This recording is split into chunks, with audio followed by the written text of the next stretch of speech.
Hello friends, நீங்கள் நம்ம பார்க்க போகிற புக்கோட பேர் பவர் ஆஃப் சப்கான்ஷியஸ் மைண்ட்.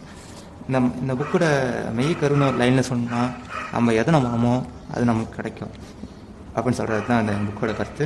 எழுத்தாளர் 2 மனிதர்களை பற்றி சொல்கிறாரு. ஒரு மனிதன் காந்தமண்டு.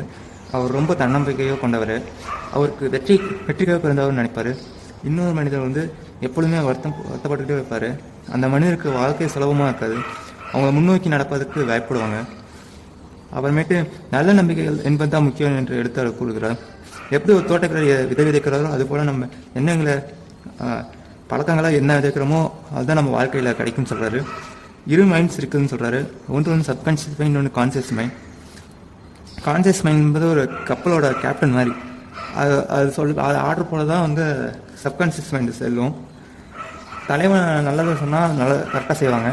தலைவர் கான்சியஸ் மைண்ட் என்னென்ன ஆர்டர் கொடுக்குதோ சப்கான்ஷியஸ் மைண்ட் அப்பயே ஆர்டர் அப்படியே ஒத்துக்குன்னு சொல்கிறாரு. அப்புறம் மற்றவங்களோட சஜஷன் பற்றி நம்ம எப்படி ஏற்றுக்கிறோம் அதை பற்றி கதையை சொல்லியிருப்பார். மற்றவங்க சொல்கிற கருத்துக்கள் நம்ம எப்படி எடுத்துக்கிறோம், அது நம்ம வாழ்க்கையில் எப்படி தாக்கங்கள் இருக்குது அப்படின்னு சொல்கிறாங்க.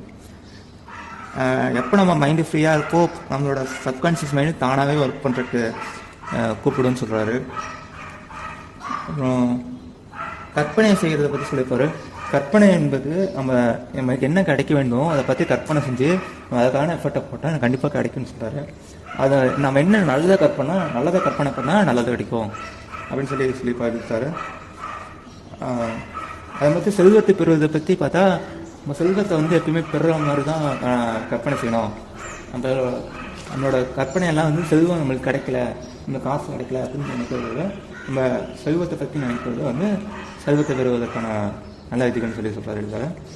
சக்ஸஸ் என்பது வெற்றிகரமான வாழ்க்கை. நம்மளுக்கு எதை பிடிக்குதோ அதை முழு மனதுடன் செய்யணும். நல்ல மனப்புரிதல் இருக்கும்.